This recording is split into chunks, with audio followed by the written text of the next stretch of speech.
घरातील मराठी माणूस आपल्या चिकाटीच्या आणि बुद्धिमत्तेच्या जोरावर मोठे यश मिळवतो, उद्योगपती होतो आणि अमेरिकन संसदेचे नवनिर्वाचित पहिले मराठी खासदार होण्याचा मान मिळवतो आणि आपल्या मराठीचा झेंडा अटकेपार नाही तर 7 समुद्रापार थेट अमेरिकेत रोवतो. असे आजच्या कार्यक्रमाचे उत्सवमूर्ती माननीय श्रीयुत श्रीनिवास ठाणेदार यांना आज जागतिक मराठी भूषण पुरस्काराने सन्मानित करण्यात येणार आहे. आणि या पुरस्कार प्रदान सोहळ्यासाठी उपस्थित असलेले व्यासपीठावरील सर्व मान्यवर व उपस्थित सर्व प्रेक्षकवर या सर्वांचे मी डॉक्टर DY पाटील विद्यापीठ पिंपरी पुणे आणि जागतिक मराठी अकादमीच्या वतीने सहर्ष स्वागत करते. मी सर्वप्रथम जागतिक मराठी अकादमीचे अध्यक्ष माननीय रामदास फुटाणे यांना प्रास्ताविक करण्यासाठी येथे आमंत्रित करते.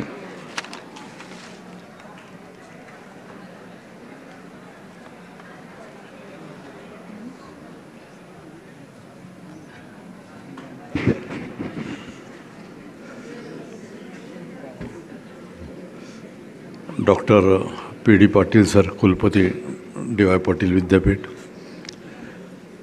आजचे सत्कारमूर्ती खासदार श्री ठाणेदार, खासदार अर्थात सिनेटर तिकडे अमेरिकेचे, तिकडे खासदार म्हणत नसतील, व्यासपीठावरील सर्व मान्यवर मंडळी आणि मित्रांनो, खूप सुरेख अशी मुलाखत आपल्याला ठाणेदारांचे विचार ऐकण्याला मिळाले. डॉक्टर DY पाटील विद्यापीठाने आयोजित केलेल्या या कार्यक्रमात आपण जागतिक मराठी भूषण हा पुरस्कार देत आहोत. या पुरस्काराचा उद्देश की मराठी माध्यमातून शिकलेली माणसं जी वेगवेगळ्या क्षेत्रात गेली, मग ती भारतातील असो किंवा परदेशातील, की ज्यांचं अनुकरण आमची तरुण पिढी करू शकेल आणि त्यांना जगण्याचे विविध पर्याय उपलब्ध होऊ शकतील, या उद्देशाने आपण हे शोध मराठी मानाचं संमेलन सुरू केलेलं आहे. आणि काही कारणास्तव त्यांचं सिनेट चालू असल्यामुळे, ते हाऊस चालू असल्यामुळे ठाणेदार मागच्या संमेलनाच्या वेळेस येऊ शकले नाहीत आणि आता खास या कार्यक्रमासाठी ते भारतात आलेले आहेत. त्यांचं मी मनापासून स्वागत करतो. आज या ठिकाणी आपल्याला एक गोष्ट महत्त्वाची कळली की मातृभाषेतून जर आपण शिकलो तर आपल्याला निश्चित आपली निर्णय घेण्याची क्षमता वाढते, जगण्याची उमेद वाढते, पराभवातही आपल्याला कसा सामना करता येईल आणि आपल्याला पुढे जाता येईल, या गोष्टी आपल्याला ठाणेदार यांच्याकडून कळल्या. इतकेच काय की त्यांचा 22 वर्षाचा पुढचा प्लॅन, आज 68 वर्षाचे त्यांचा आज वाढदिवस आहेत. PD सर, ठाणेदारांचा वाढदिवस आहे आज. 68 वर्षाचे झाले आहेत आणि पुढच्या 22 वर्षात काय काय करायचं आहे याचाही कार्यक्रम त्यांनी आज आपल्याला सगळ्यांना सांगितलेला आहे. असं एक प्रेरणादायी हे व्यक्तिमत्व आहे. तर प्रथम मी आपणा सर्वांचं स्वागत करतो. जागतिक मराठी अकादमीच्या वतीने आपलं सर्वांचं स्वागत करतो. आणि बरंचसं काय आपण ऐकलेलं आहे, तेव्हा आता हा कार्यक्रम मुख्य पुरस्कार वितरणाचा आहे, तेव्हा मी इथेच थांबतो. जय हिंद, जय महाराष्ट्र.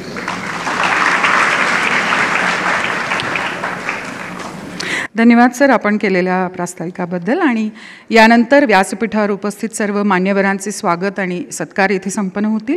मी डॉक्टर DY पाटील विद्यापीठाचे माननीय कुलपती माननीय डॉक्टर PD पाटील साहेब यांना विनंती करेल की त्यांनी या मान्यवरांचे स्वागत आणि सत्कार करावेत. सरांना विनंती की त्यांनी सर्वप्रथम माननीय डॉक्टर मकरंद जावडेकर सरांचा सत्कार करावा.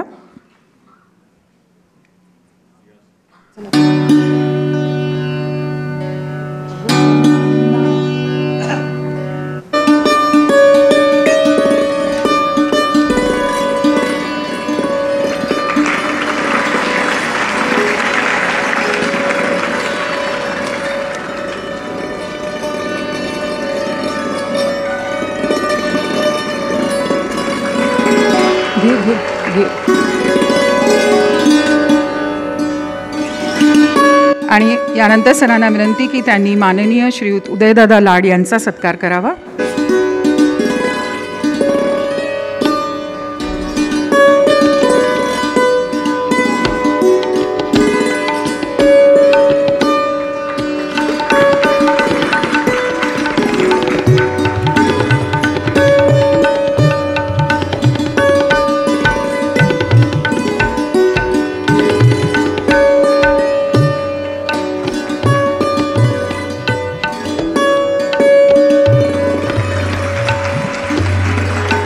सर, आपल्याला विनंती की आपण श्रीयुत कल्याण तावरे यांचा सत्कार करावा.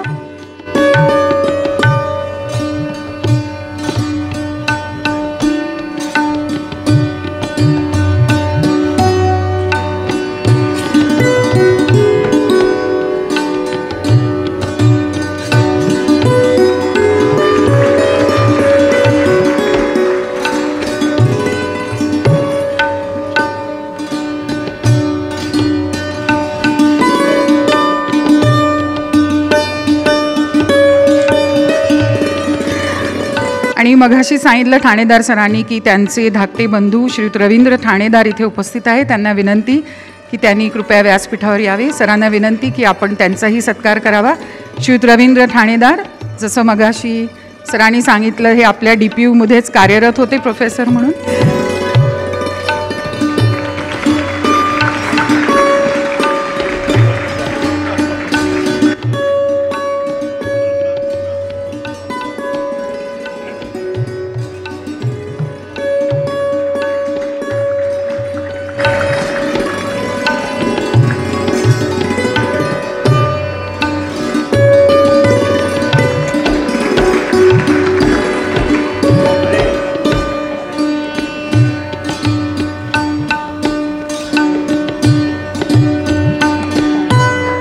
धन्यवाद सर, खूप खूप धन्यवाद सत्कार समारंभाबद्दल. Yes sir.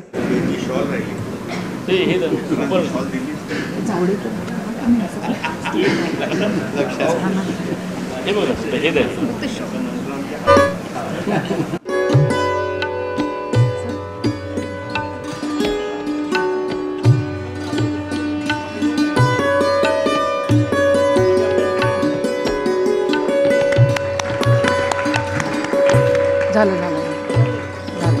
शॉल राहिली.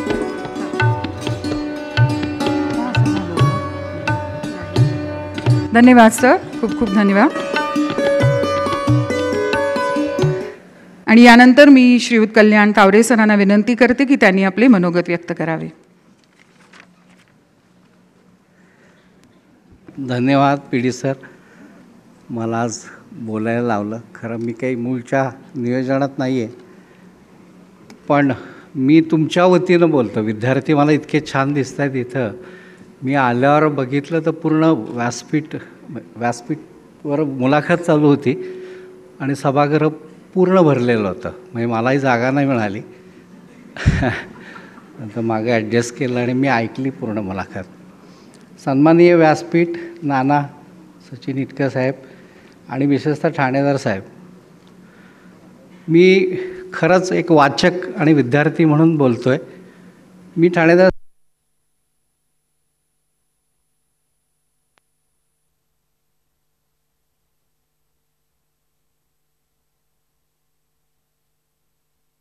शाळा होती आणि मग शिक्षणाशिवाय तरुणोपाय नाही असं माझ्या शेतकरी असलेल्या वडिलांना जाणीव होती. त्यामुळे त्यांनी शिक्षणाबाबतीत थोडंसं आग्रही धरले आणि मग मी इंजिनिअरिंग केल्यानंतर काही दिवस शासकीय नोकरीत गेलो. पण ती नोकरी मला काही फारसं, नोकरी हा माझा प्राण नव्हता.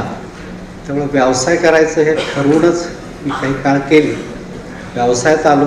पुण्यात मी सिव्हिल, आवाज येतोय, माझा करण ग्रुप नावाचा एक कन्स्ट्रक्शनचा बिझनेस आहे. रेसिडेन्शियल अँड कमर्शियल्स कॉम्प्लेक्स मी करतो. पण या सगळ्या प्रवासात मला वाचन हा माझा आवडीचा विषय आहे. माझी स्वतःची एक 5-6 हजार संख्या असलेली पुस्तकं आहेत आणि PD सरांना त्याचं नेहमी कौतुक असतं. ज्या वेळेस आम्ही फिरायला जातो, सरांच्याकडे जातो, तेव्हा माझ्या वाचनाचं ते भरभरून कौतुक करतात आणि मला असं वाटतं की हेच तुमच्याशी शेअर करावं. तुमच्याकडे काही नसले तरी चालेल, वारसा नसला तरी चालेल, पण तुमचं वाचन अपडेट पाहिजे, उत्तम पाहिजे, ज्ञान पाहिजे. म्हणूनच ठाणेदार सरांसारखी माणसं तयार होतात आणि आपण त्यांना फॉलो केलं पाहिजे.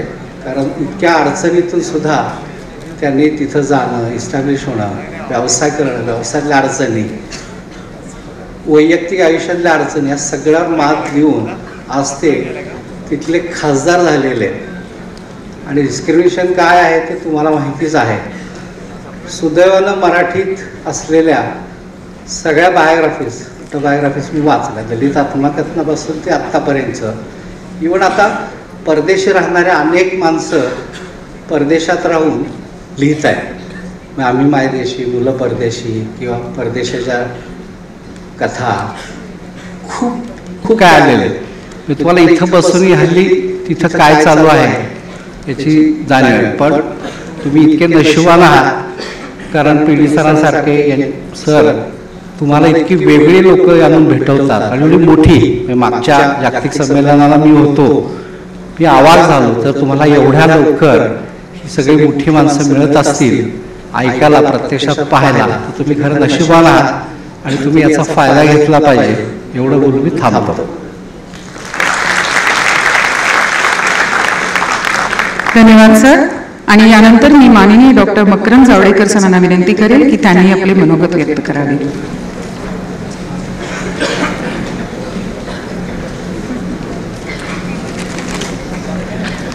Again, I would like to thank the people on the stage, the dignitaries, and all of you who have come here and gathered here to celebrate this the celebration of Dr. Thanedar's being the congressman, the Indian American congressman, and he is the first Marathi person to take that position. There are 4 others Indian Americans who have established as the congressmen and so forth, but he is the first Maharashtrian to do so.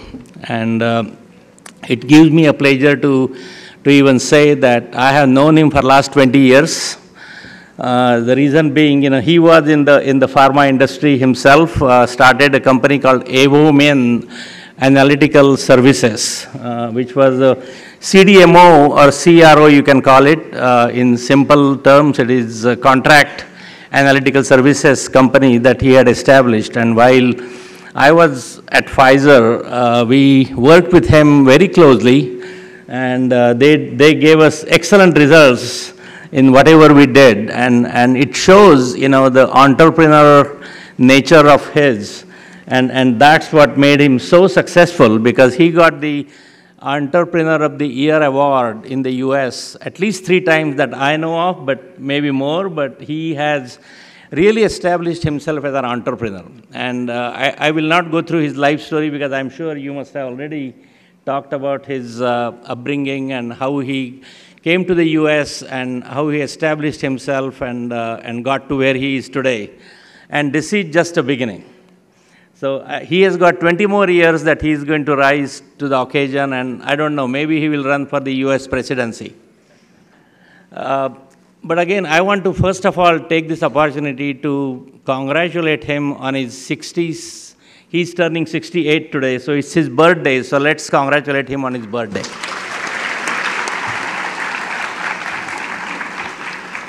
Yeah, he was born on February 22nd, 1955, if I recall it right.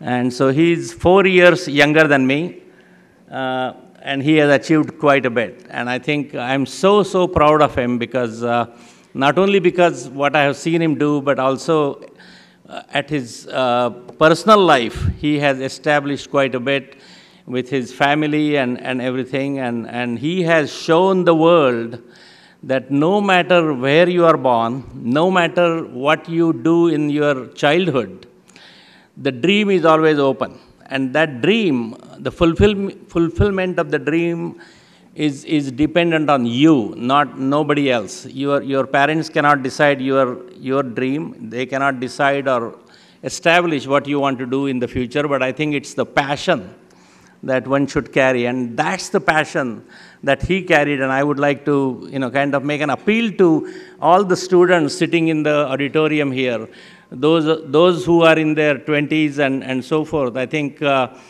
it makes a tremendous difference if you carry a dream right now, and that dream, fulfilling that dream takes efforts. But in addition to efforts, what you have to have is the positivity in terms of what you can do and what you can achieve. And sky is the limit for that. So I think, with that kind of a message, that he has essentially shown to the world that what one can do with whatever beginning. The humble beginnings are good. I mean, there is nothing wrong in humble beginnings. There is nothing wrong in getting, birth in a family who has not enough income to support, but then when the person achieves some things, there is a reason for that. And that reason is that he has seen how one can grow and one can achieve things. And he can tell the world, there are some failures, and failures are not bad. I mean, that's what his message is. He ran for governor of Michigan, and obviously couldn't win that, but doesn't mean that he had to depart from politics. And I like his enthusiasm, I like his positivity, and everything what he did in terms of how one can keep that dream alive. And then, in spite of everything, he decided to run from the, I think, 118th district from Michigan. And that's the poorest district in the entire United States of America. So 25% of people in that 118th district in Michigan, Lansing, Michigan, that's his constituency. And in that constituency, 25% or so people are poor, or below what they call the level that people consider, middle income. So they are below middle income. So in that constituency, he fought for those people. He kept their dreams alive by telling them that, look, I'm going to work for you. His life is, if you look at his life, he is a giver. And he always works for others. He always makes sure that the person who is suffering, the person who doesn't have enough resources to undergo, he will make sure that the person gets help. And that help, what you need is a one single break in your life. And that one single break can take you to the next level and take you to the level where you can achieve things and make things possible. And I also want to tell you, what his agenda is and what he's going to do. I'll be telling that in a minute. But before I do that, I also want to say that in the last election, which again it happened on November the 4th, 2022, they had predicted a Republican wave that was going to have happened. And so all the eyes were on the people who were running from obviously different constituencies. And so for Republicans, it was going to be a shoo-in. And everybody had said, Republicans are going to, take over the whole House, whatever the House seats were being fought for. And in spite of that wave that never happened, he won the election, which is creditable. And I applaud the being an Indian American, it's not that easy to achieve, to go into the mainstream of America and achieve what he has been able to achieve. I mean, politics is not easy. I mean, you all know that, and I don't think I need to say anything on the political front here, but what I'm saying is, what he showed the world is so unique, and obviously he has written the books on that, but I would say, he should write another book on his political life. And that book should be a bestseller because, no matter what you do, no matter what education you take, no matter what discipline you undergo, you may be a doctor, you may be an engineer, you may be a scientist. I think what he has shown is, regardless of your profession, regardless of your origin, regardless of your country from where you come from, you can go to the richest country in the world, which is the United States of America, and achieve your dream and make things possible. And I just, I have taken some notes, from what I've heard and what I have listened about him. And I have known him for 20 years, but his political life has been a recent phenomenon since 2016, 2018, and now I think he has raised up the ranks. He first became their legislator, MLA from Michigan. He got elected there, and it was a great celebration for Indian Americans, especially Maharashtrians who lived. I mean, I've been living there for 47 years, so I know how critical it is for Maharashtrians to see how he has succeeded, and he has literally shown the path for the younger generation, and the younger generation can get ready sooner than at the age of 60. So I think the key here is, you know, what dream he had and certain things he is currently working on. And I think I hope that time is okay. So I'm going to say a few words about that. So he worked on voting rights. I mean, he's one of the principles that he stood for. Another one is economic empowerment. And I think that's a very, very important fact that, you know, people from any financial or economic stage, they can take upon them the empowerment that one needs to succeed in life. So that's second. Third is healthcare for all, because healthcare is one of the most important things in anybody's life, and especially in America. You know, Obama did quite a bit on the Obamacare, and he made it's possible for anybody to have the health insurance. And he obviously followed the trend, and he's working towards getting the healthcare for all initiative, as well as criminal justice reform. And that's another thing that he is working very hard on. And he told me this morning, he said, you know, I haven't missed a single vote. And he is going to make sure, although he is in India, he is going to make sure that every vote, when it comes for voting, he will be doing it online and make sure that he is there for his constituency and make sure he fulfills his obligations towards the constituency. Because it's one thing to be a you know, MLA, or one thing it's to be the member of the Congress, but I think to fulfill all these obligations is quite critical. And I don't know whether you see the news from the United States, but George Santos has been you know, public figure now that everybody is talking about, and I don't want to say anything bad, but you know, how people can, you know, achieve certain things, but when they achieve through bad means, he is a clear example. George Santos is, and I think every channel in the United States is currently talking about George Santos, who got elected to the Congress, and they are asking him to resign. So there are different means, and whereas, you know, Shri is the other extreme, who is so capable and so good in what he's doing. And the other thing, what he talked about this morning, we were talking about mental health. And after COVID, you know, lots of people suffered, you know, mentally, and mental health was a major issue which was recognized. And so one of the platforms that he ran on for the congressional seat was the mental health, and to work towards getting that better.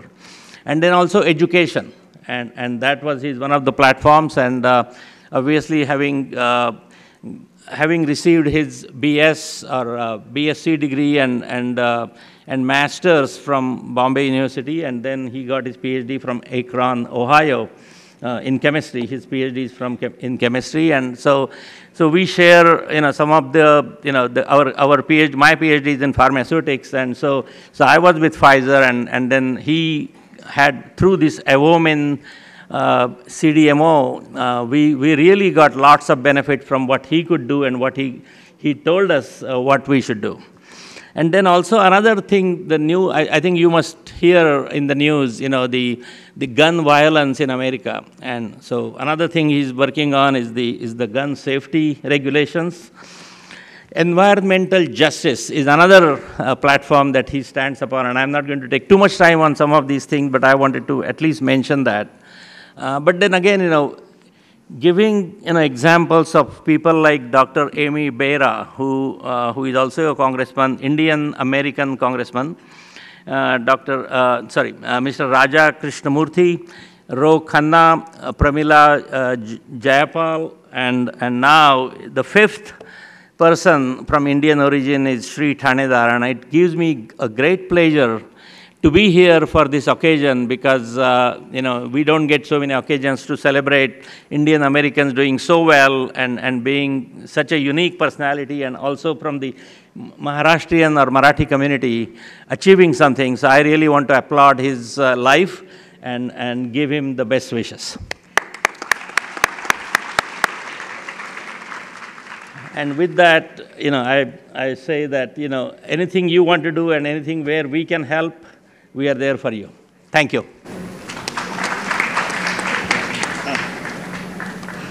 Thank you so much, sir, for your kind words. प्रेक्षको, आपल्यापैकी बऱ्याच जणांना माहिती असेल की दिनांक 6, 7 आणि 8 जानेवारी 2023 रोजी doctor DY Patil विद्यापीठाच्या याच प्रांगणामध्ये 18वे जागतिक मराठी संमेलन अतिशय यशस्वीरित्या पार पडले. खरं तर हा आजचा पुरस्कार सोहळा हा त्याच संमेलनाचा एक विस्तारित 15वा कार्यक्रम आहे. ठाणेदार सरांचे त्यावेळी अमेरिकन संसदेमध्ये अधिवेशन चालू असल्यामुळे तेव्हा ते उपस्थित राहू शकले नव्हते.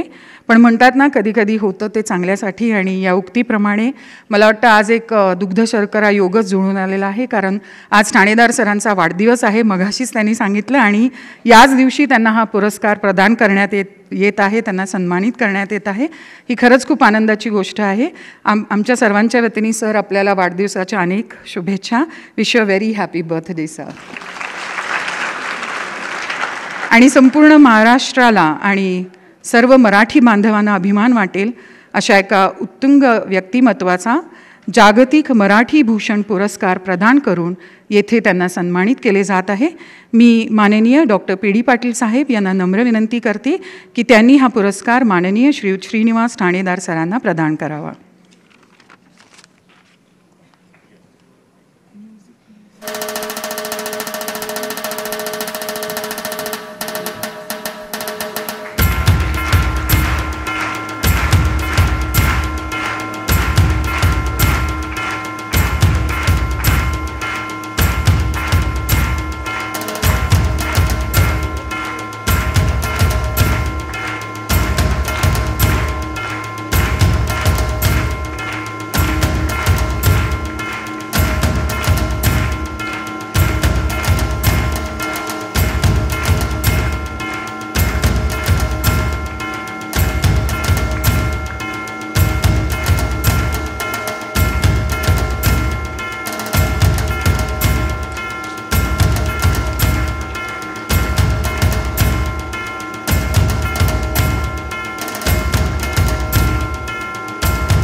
धन्यवाद सर. आणि सर्व मान्यवरांचे सुद्धा खूप खूप आभार.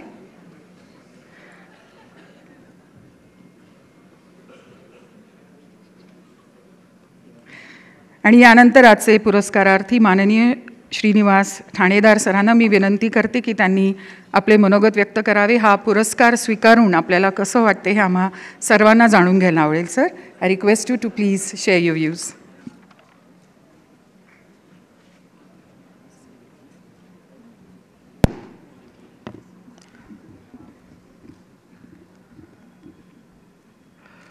मित्र हो, नमस्कार.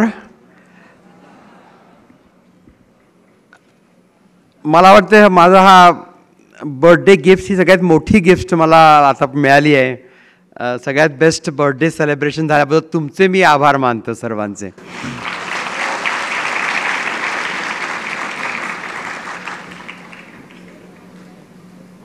मला वाटतं की सर्वात महत्त्वाची गोष्ट माझ्या आयुष्यात होती आणि तुमच्याही आयुष्यात आहे, जे आपल्याला शिक्षण मिळतं. आणि एक उत्कृष्ट प्रकारचं शिक्षण पद्धती आणि संस्था स्थापन केल्याबद्दल आणि ती वाढवल्याबद्दल आणि कित्येक विषयात या युनिव्हर्सिटीचे नंबर भारतात खूप वरत्या प्रमाणात आहेत, तेव्हा हे पुण्याचं काम केल्याबद्दल मी PD पाटील सरांचं अभिनंदन करतो, कौतुक करतो. आणि जसं माझं शिक्षण मला आयुष्यभर पुरलं आणि त्यातून मी काही करू शकलो, ते फक्त मला चांगलं शिक्षण मिळालं. लहानपणी गरीब घरातून वाढलो तरीसुद्धा मला चांगलं एक शिक्षण मिळालं आणि त्या शिक्षणाच्या जोरावरती मी खूप काही करू शकलो. आणि तसंच तुमच्या सर्वांचं, तुम्ही इथं जे या भव्य अशा युनिव्हर्सिटीमध्ये जे तुम्ही शिकला आहात, शिकाल, ते तुमच्या आयुष्यभर तुम्हाला पुरेल आणि त्यातून तुम्हाला तुमच्या स्वप्नांची सांगता होईल अशी मी आशा या ठिकाणी व्यक्त करतो. तर मी खूप काही बोलत नाही, कारण मी मगाशी तासभर बोललो आहे, त्यामुळे आणि त्यातलं तुम्ही बऱ्याच जणांनी ऐकलं आहे, तेव्हा मी फारसा तुमचा वेळ घेत नाही.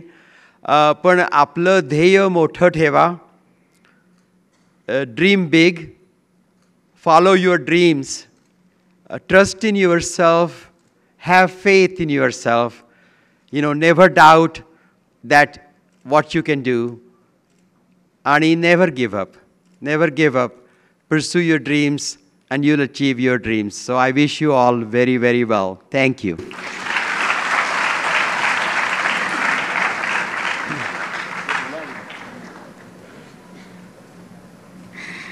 Thank you so much sir, thanks a lot. जसं सरांनी सांगितलं, मघाशी आपण त्यांची मुलाखत जी ऐकली त्यातून अनेक गोष्टी उलगडल्या सरांविषयी. And sir, I would like to quote one definition of a hero given by a very famous Greek thinker, Aristotle, and he says that a man does not become a hero until he can see the root of his own downfall. And it means that a real hero is the one who falls but again rises, overcoming all the obstacles. And in that sense, sir, you are truly a hero for all of us. आणि मला वाटतं कुठलाही देश घडवताना, एक चांगला समाज घडवताना दोन महत्त्वाचे खांब असतात त्या समाजाचे, ज्यांनी बदल घडवून आणता येतात. एक असतं प्रशासन आणि दुसरं असतं राजकारण. आणि सर, आपण तर अमेरिकेसारख्या एका बलाढ्य देशाच्या राजकारणामध्ये सहभाग घेतला आहे आणि तिथल्या समाजकारणाचा एक मोठा हिस्सा आहात. याच्याबद्दल आम्हा सर्व मराठी बांधवांना, सर्व भारतीयांना खूप खूप अभिमान आहे sir. Thank you so much. We are indeed very privilege to have your gracious presence with us. Thank you so much once again. आणि यानंतर आपल्या उत्तम मार्गदर्शनामुळे आणि दूरदृष्टीमुळे 18व्या जागतिक मराठी संमेलनाचे यजमानपद स्वीकारत ते अतिशय यशस्वीरित्या पार पाडणारे आमच्या सर्वांचे प्रेरणास्त्रोत माननीय डॉक्टर PD पाटील साहेब यांना मी विनंती करते की त्यांनी आपले मनोगत व्यक्त करावे.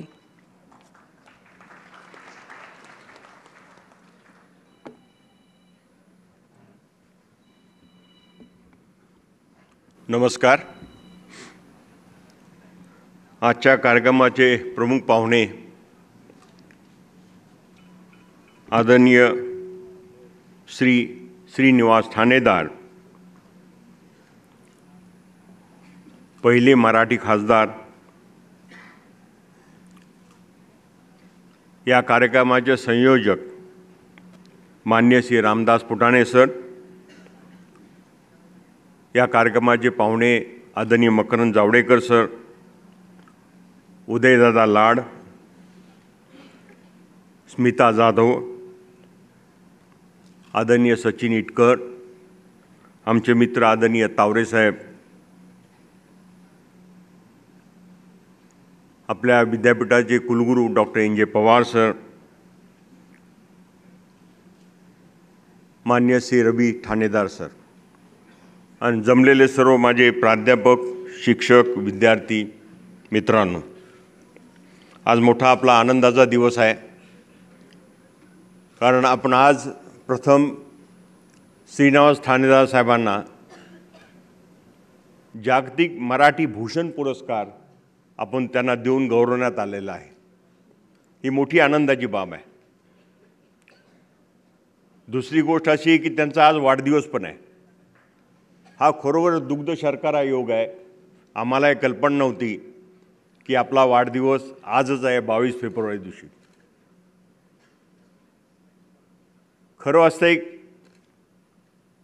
आज तुम्हाला सर्व विद्यार्थ्यांना मोठा आनंद झाला पाहिजे, कारण तुम्हाला जी 1.5 तास मुलाखत ऐकायला मिळाली, जे तुम्हाला एनर्जी टॉनिक त्यांनी आज दिलं ते अजूनही मला तुमच्या चेहऱ्यावर काही दिसत नाही आहे. तुम्ही थकलेला आहात काय?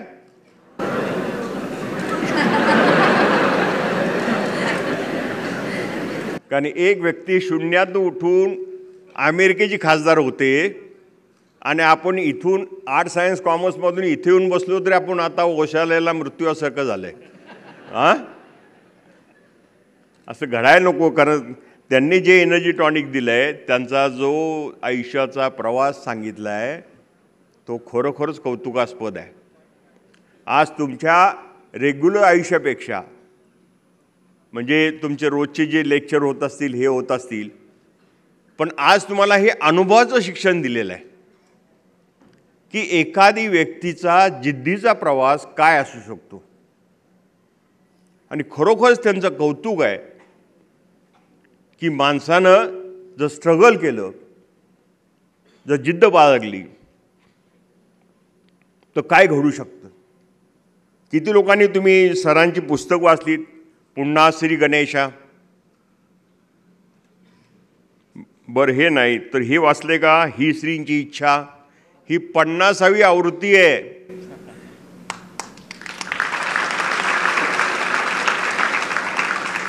माझी सर्व प्राध्यापकांना विनंती आहे, तुम्ही तुमच्या लायब्ररीत ह्याच्या 100 कॉपीज ठेवा.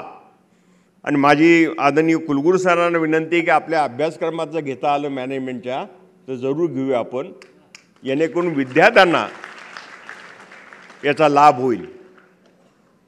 मी श्रीनिवास ठाणेदार साहेबांची मुलाखत 89 साहित्य संमेलन आपण पिंपरी चिंचवडला घेतलं होतं, त्यावेळेला मी ती ऐकली होती. जवळजवळ 6000 लोक होती. त्यावेळेला पण 1.5 तास त्यांची मुलाखत चालू होती की एक व्यक्ती आपल्या आयुष्यात येऊन किती चमत्कार करू शकते, काय घडवू शकते.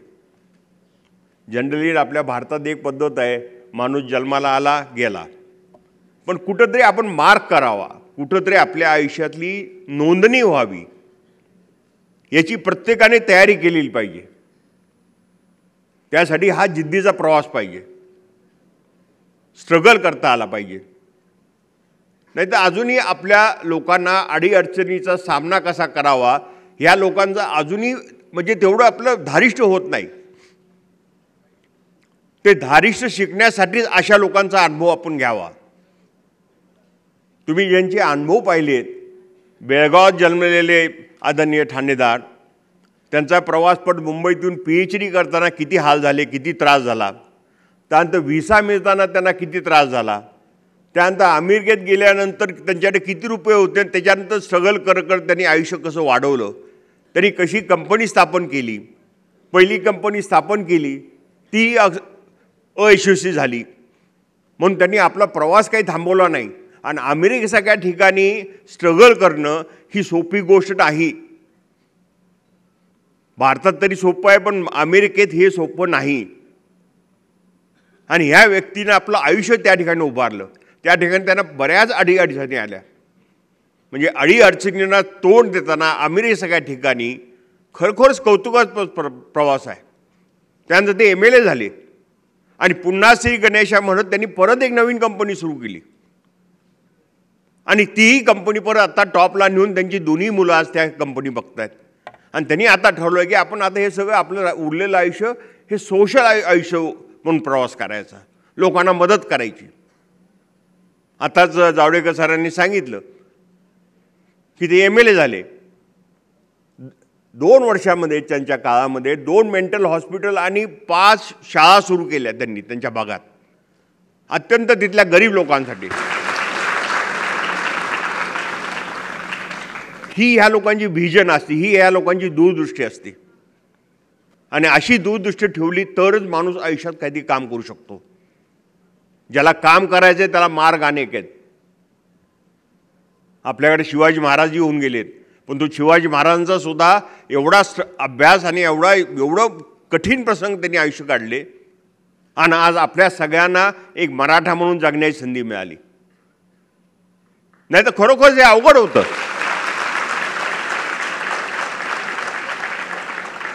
आज ठाण्याचा सुद्धा भारतातले 5 काँग्रेसमॅन आहेत, म्हणजे 5 खासदार आहेत भारतात, त्यातले हे एकमेव मराठी खासदार आहेत.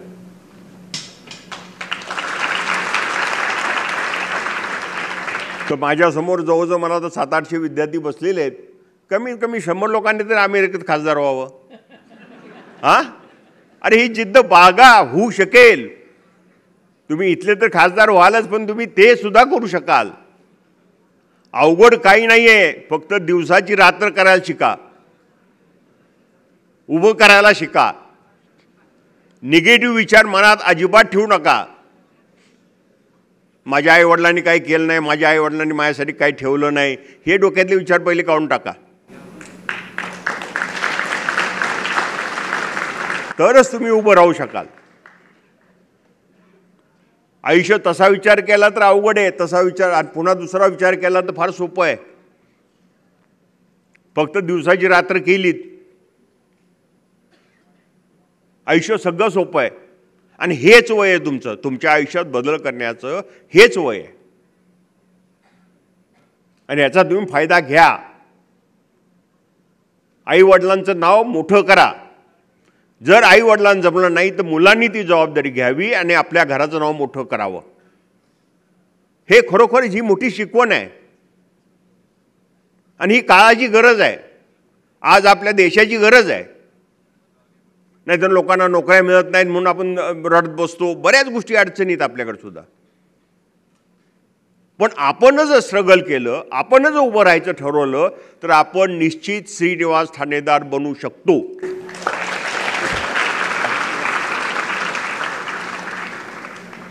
मला आजही अतिशय आनंद आहे,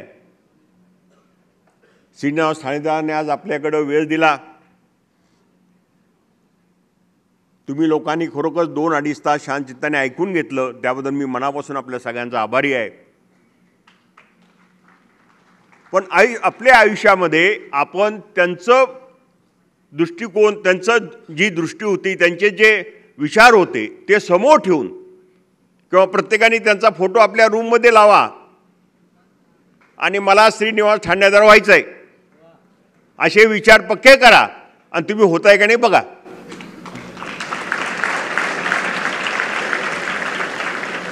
मला माझ्या संस्थेमध्ये प्रत्येक विद्यार्थी मोठा होईल हाच माझा आनंद आहे.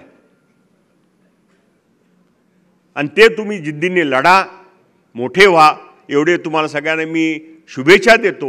आणि ठाणेदार साहेब आपण इथं आलात याबद्दल मी मनापासून आभारी आहे. आणि निश्चित आपण ह्या पुढच्या कॉपीज काढा, कारण मार्केटमध्ये खरंच अवेलेबल नाही आहेत. माझी स्टाफलाही विनंती आहे, आपला प्रत्येक विद्यार्थी श्रीनिवास ठाणेदार होऊ द्यात. एवढ्या मी शुभेच्छा देऊन थांबतो. धन्यवाद.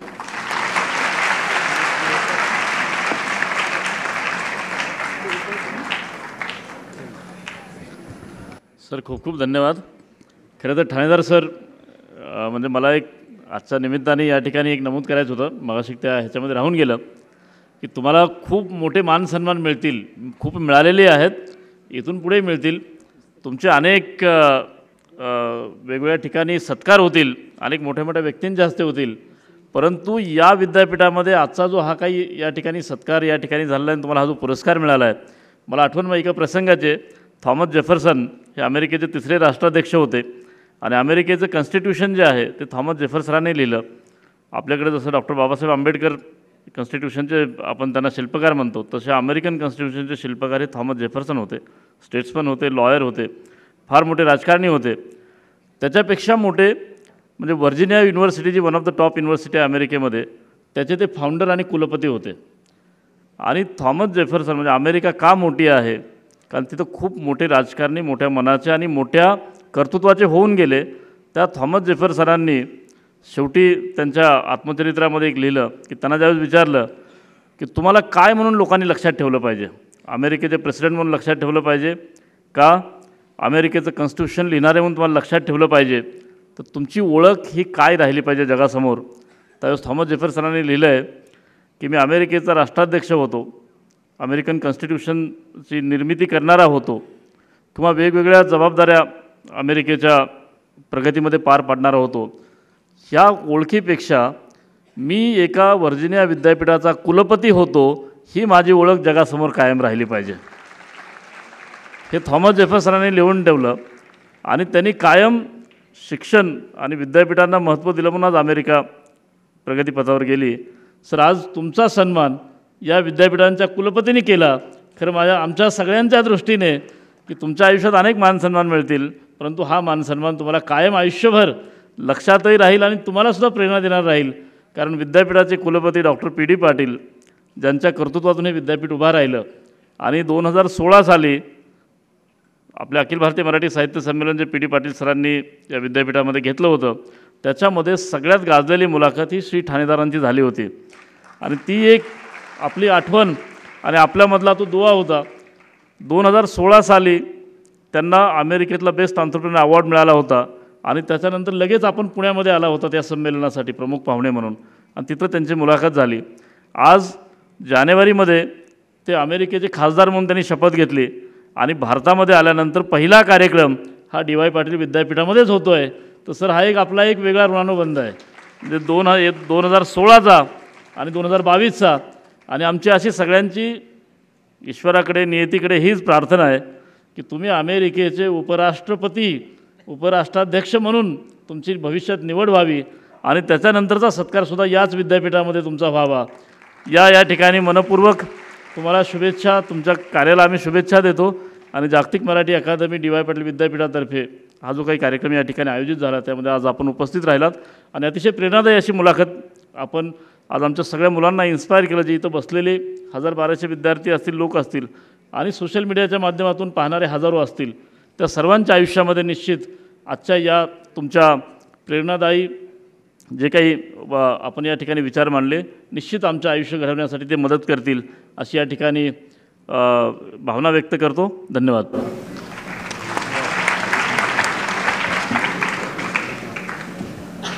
नानांना विनंती की त्यांनी आपली मनोगत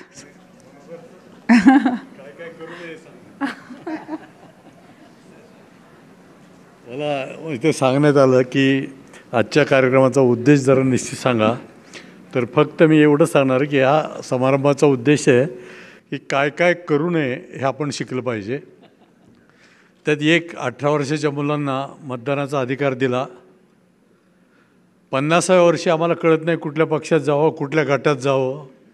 आम्ही पक्ष बदलतो, गट बदलतो, 2.5 वर्षानंतर पुन्हा काहीतरी गोंधळ घालतो. तर 18 वर्षाच्या पोरांना काय कळत असेल. पण एक चांगलं आहे, तुम्हाला 18 वर्षाच्या मुलांना अधिकार दिल्यामुळे जेव्हा राजकारण्यांच्या सभा असतात तेव्हा तुम्हाला पर हेड 500 रुपये मिळतात तिथे बसण्याचे. तर ती बरीचशी मुलं गर्दीला जातात, 500 रुपये घेतात, तेव्हा आमचा 2-3 दिवसाचा खर्च वागतो. कारण 5000 लोक आणायचे कुठून समोरून जेव्हा निवडणुकीच्या सभा चालू असतात. ते घ्यायला हरकत नाही. पण 2 गोष्टीपासून आपण लांब राहायला पाहिजे.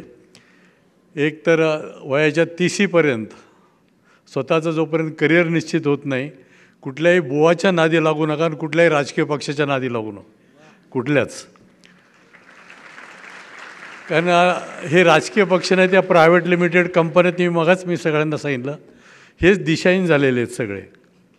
आजकाल एक 25-30 वर्षाचा बाबासुद्धा संपूर्ण देशाला आपल्या मुठीत धरू इच्छितो. इथं त्या बाबा-बुवापासून एक आपल्याला थोडंसं दूर राहायला पाहिजे. तर मग अमेरिकेच्या खासदाराचं अनुकरण आपण करू शकतो, श्रीनिवास ठाणेदाराचं अनुकरण आपण करू शकतो. नाही तर आपल्याकडे काय झालं की 26 वर्षाचं कार्ट बागेश्वर बाबा आहे आणि खुनशी राजकारणाचा महाराष्ट्रावर ताबा आहे या ठिकाणी. म्हणजे गरजा महाराष्ट्र म्हणायला हरकत नाही, पण गरजा म्हणता महाराष्ट्राच्या गरजा काय हे सुद्धा शिकलं पाहिजे. पण महाराष्ट्राच्या गरजा काय यांच्याकडे कुणाचंच लक्ष नाही आहे त्या ठिकाणी. आणि या ज्या 3-4 गोष्टी की काय काय करू नये. तिसरी गोष्ट, ठाणेदारांच्या ह्याच्यात जे अपयश आलं मोठ्या प्रमाणात, तर जबरदस्त सहनशक्ती करून पुन्हा तो व्यवसाय उभा करणं ही जी त्यांची जिद्द आहे. त्यामुळे आपल्यालासुद्धा जगण्याच्या 2-3 वाटा, आत्ता तुम्ही ज्यासाठी ॲडमिशन घेतलं आहे आयुष्यात तेच कामाला येईल असं नाही, कदाचित तुम्ही दुसऱ्या व्यवसायात जाण्याची शक्यता आहे. आणि म्हणून किमान 2 ते 3 जगण्याचे पर्याय आपण उपलब्ध ठेवले पाहिजेत. बऱ्याच वेळा असं वाटतं की आपल्याला आता आपण डॉक्टर झालो तर डॉक्टरच राहू असे नाही की डॉक्टर झालेले सिनेमा नटी झालेले आहेत आणि सिनेमाचे डायरेक्टरही झाले पेशा सोडून त्या ठिकाणी 2-3 व्यवसाय यात मला तिसरी गोष्ट की राजकारण जे आम्ही पाहिलं सुरुवातीपासून 82ला अमेरिकेत गेलो होतो, मराठी चित्रपट महोत्सव केला होता आणि कॅनडामध्ये टोरंटो येतो आहे मराठी चित्रपट महोत्सवाचं उद्घाटन होतं 82मध्ये. तर तिथले जे महापौर होते ते प्रमुख आले होते आणि कल्चरल मिनिस्टर आले. तो कल्चरल मिनिस्टर आला तर एकटा गाडी स्वतः चालवत आलेला, त्याच्यावर कुठले पोलीस नाहीत, कार्यकर्ते नाहीत, कुणी नाही. आले स्टेजवर, आम्हाला एक $7,000 चेक दिला, 2 मिनटं भाषण केलं आणि निघून गेले. आपल्याकडे एक नगरसेवक जरी आला तर 5-25 पोरं घेऊन येतो.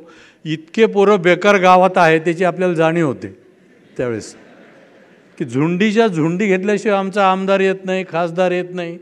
या ठिकाणी ठाणेदार हे स्वतः कुणी बरोबर नसतं, गाडी घेतात, त्या एरियात जातात, त्यांच्याशी बोलतात, त्यांचे प्रश्न काय आहे समजून घेतात. आणि त्यांच्यात एक चांगलं आहे की पहिली निवडणूक होती ती पक्षातर्फे होती की याला आमदार करायचं की नाही, तिकीट द्यायचं की नाही, तिथे कस लागतो. आपल्याकडे कसं नाही, जे दिल्लीला जाऊन हेलपाटे घालतात ते सरळ तिकीट घेऊन येतात.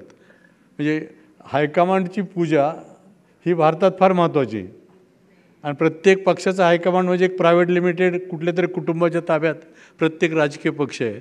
त्यामुळं आपल्याला या गोष्टीपासून 25-30पर्यंत तरी वयाच्या तुम्ही कुठल्याही राजकारणाचं महाराष्ट्रातल्या तरी अनुकरण करू नका, अशी आपली या ठिकाणी आजची परिस्थिती आहे.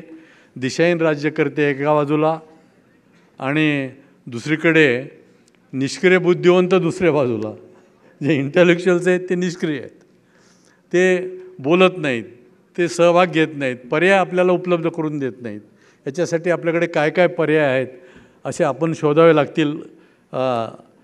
आणि पहिल्यापासून ज्याच्या पायात 7वीपर्यंत चप्पल नव्हती असा श्री, बेळगावच्या शाळेत शिकलेला, पडक्या शाळेत शिकलेला, जे शेणाने सारवलेल्या जमिनीवर ज्याने अभ्यास केला असा श्री ठाणेदार इथे येतो. त्याला बसला पैसे नाहीत, त्याचा विसा नाकारला जातो, प्रत्येक वेळेस आर्थिक अडचणीत त्याला सामोरं जात तो डॉक्टर MSc करतो, परत जातो PhD करतो. तर या गोष्टी खरं आमच्यासाठी खूप अशा प्रेरणादायी आहेत. आणि त्याने दोन्ही गोष्टी सांगितल्या की त्याचं वाचन मराठी चांगलं आहे. त्याने वि स खांडेकर वाचलेलं आहे, आचार्य अत्रे वाचलेले आहेत, बाबा बोरकर वाचलेले आहेत. आणि मराठीचं वाचनामुळे 2 कानाच्या मधील प्रदेश सुपीक होतो.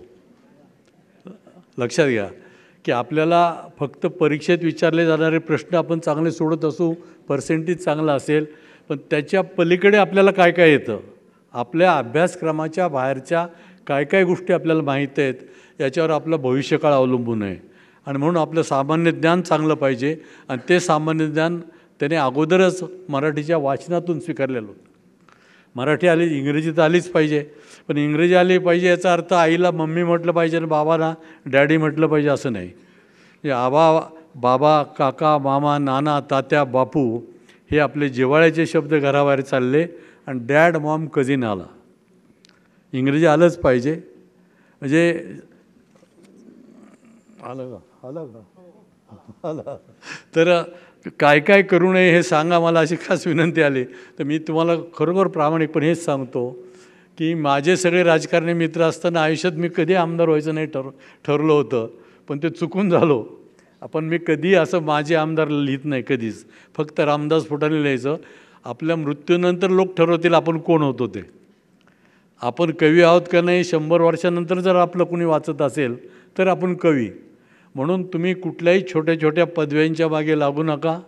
श्री व्हायचं असेल तर काय काय करू नये कुठल्या व्यवसायात हे अगोदर शिका, मग सगळं जग तुमचं आहे. धन्यवाद.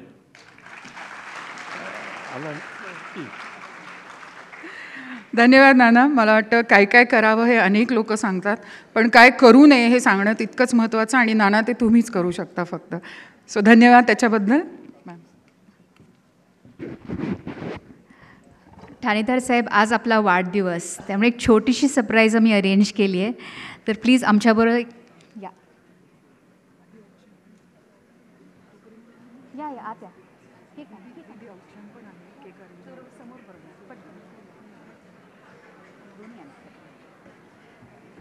आमच्याबरोबर प्लीज आम्ही औक्षण आणि केक कट करू इच्छितो तुमच्याबरोबर. ऐ प्रिय सखे जन्मदिनमिदं ऐ प्रिय सखे शन्तनोतु ते सर्वदा मुदं शन्तनोतु ते सर्वदा मुदं. अगदी छान आपल्या महाराष्ट्रीयन पद्धतीने औक्षण करून सरांचा वाढदिवस आपण येथे साजरा करत आहोत. आता आपल्या सर्वांच्या वतीने ठाणेदार सरांना वाढदिवसाच्या अनेक अनेक शुभेच्छा. त्यांना दीर्घायुष्य लाभो हीच ईश्वरचरणी प्रार्थना.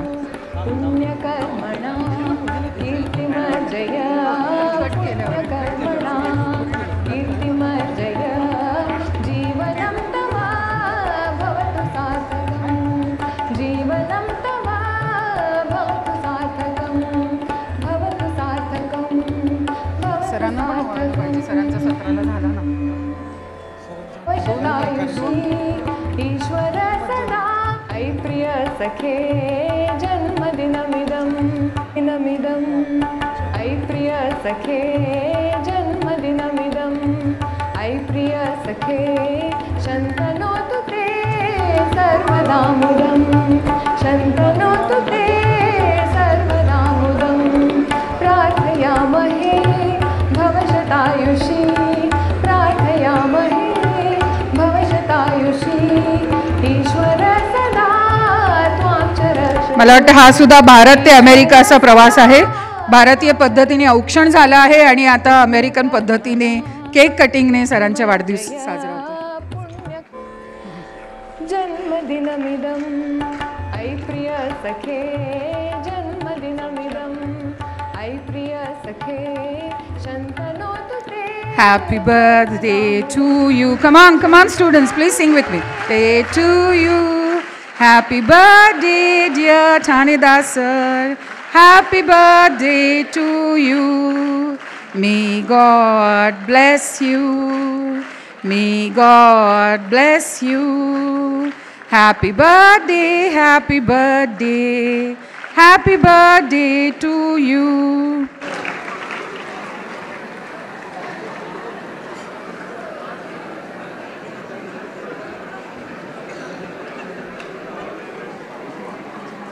नाही नको म्हणाला.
धन्यवाद.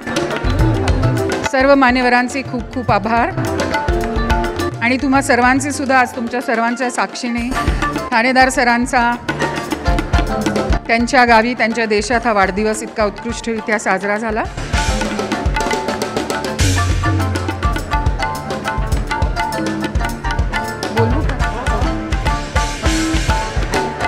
मी डॉक्टर DY पाटील विद्यापीठाचे माननीय कुलगुरू डॉक्टर NG पवार सर यांना विनंती करते की त्यांनी आभार प्रदर्शन करावे.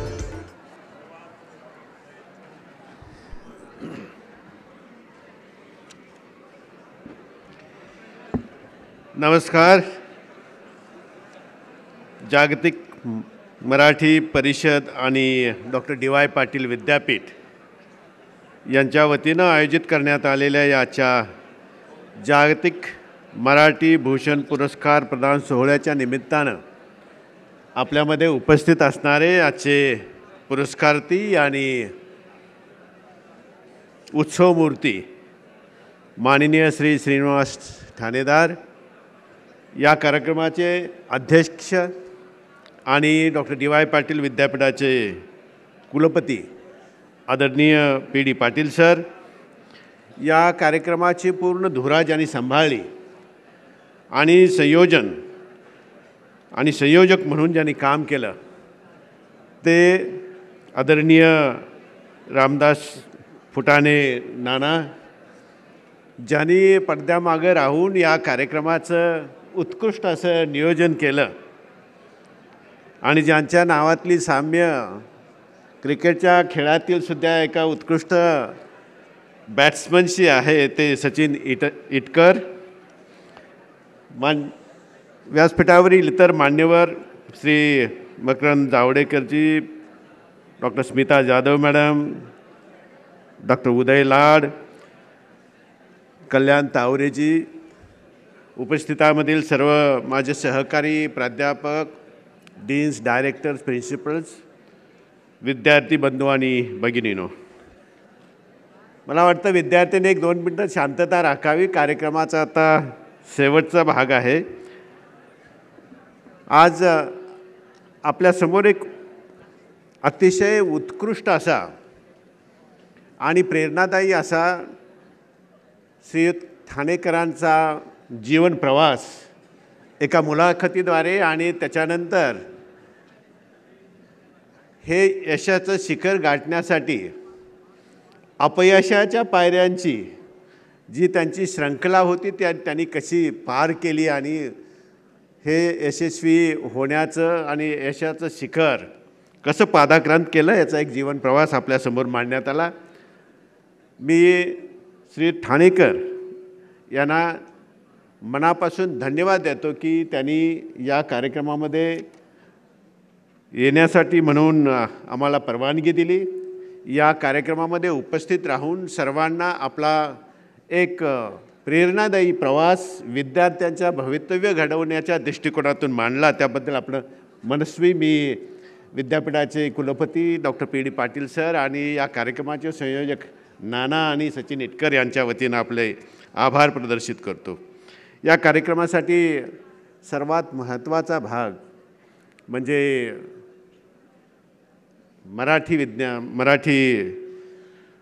जागतिक मराठी परिषद आणि त्यांचे संयोजक नाना आणि सचिन इटकर आणि आमचे आदरणीय कुलपती डॉक्टर PD पाटील सर यांच्या कायम आम्हाला कार्यक्रम नियोजनामध्ये अतिशय महत्त्वाचा असा वाटा राहिलेला आहे. म्हणून मी कुलपती PD पाटील सर, आदरणीय फुटाणे सर, नाना आणि इटकर यांना मनापासून धन्यवाद देतो. कार्यक्रमामध्ये आपल्याबरोबर उपस्थित असणारे श्रीयुत मकरंद जावडेकर नेहमीच मला वाटतं की या विद्यापीठातील सर्व उपक्रमामध्ये जास्तीत जास्त अमेरिकन भारतीयांचा सहभाग कसा वाढेल यासाठी मदत करणारे आमचे अतिशय जवळचे स्नेही मकरंद जावडेकरजी यांनाही मनापासून धन्यवाद देतो. आज या कार्यक्रमासाठी म्हणून उपस्थित असणारे आपल्याबरोबरचे कल्याण तावरे आणि श्रीयुत उदयदादा लाड यांनासुद्धा या कार्यक्रमामध्ये सहभागी झाल्याबद्दल आणि विशेष उपस्थिती दाखवल्याबद्दल मनापासून धन्यवाद देतो. आज आमच्यामध्ये पडद्यामागं राहून अनेक प्रकारची जी कामं केली जातात त्याच्यामध्ये आमच्या ट्रस्टी आणि executive director Smita Jadhav madam आहेत. या नियोजनामध्ये त्यांचा अतिशय हिरिरीचा सहभाग राहिलेला आहे, त्याबद्दलही त्यांना मनापासून धन्यवाद देतो. विशेष करून आमचे 2 महाविद्यालयाचे प्राध्यापक सहकारी श्रीयुत रणजित पाटील आणि मोहन वामन हे नेहमीच अशा सर्व कार्यक्रमामध्ये अतिशय उत्कृष्टपणे जबाबदारी पार पाडतात. मी त्या दोघांनाही मनापासून धन्यवाद देतो. माझे विद्यापीठातील सहकारी डीन्स, डायरेक्टर्स, प्रिन्सिपल, रजिस्ट्रार आणि माझे इतर सर्व सहकारी या सर्वांनी या नियोजनामध्ये उत्कृष्ट असं काम केलेलं आहे. मी त्यांनाही मनापासून धन्यवाद देतो. आणि शेवटी या कार्यक्रमाची सर्व व्यवस्था जे आमचे टेक्निकल टीम आहे त्याच्यामध्ये मोठे आहेत, इतर सर्व सहकारी आहेत, त्या सर्वांनाही मनापासून धन्यवाद देतो. आणि परत एकदा विद्यार्थी मित्रांना मनपूर्वक शुभेच्छा देतो. आणि असाच आपलाही प्रेरणादायी प्रवास पुढील वाटचालीमध्ये घडावा अशा मनापासून सर्वांच्या वतीनं शुभेच्छा देतो आणि हा कार्यक्रम संपला असं जाहीर करू. धन्यवाद. धन्यवाद सर, खूप खूप धन्यवाद. पुन्हा एकदा व्यासपीठातील सर्व मान्यवरांचे खूप खूप आभार. मुलांनो, एकच फक्त विनंती आहे, ज्या शिस्तीत बसले होता कृपया त्याच शिस्तीत हॉलच्या बाहेर पडावे आणि तिकडे काउंटर आहे, तिथे तुम्हा सर्वांसाठी केक, ऐकून घ्या, केक ठेवला आहे, तो जाताना नक्की त्याचा आस्वाद तुम्ही घ्यावा त्या केकचा. Thank you so much.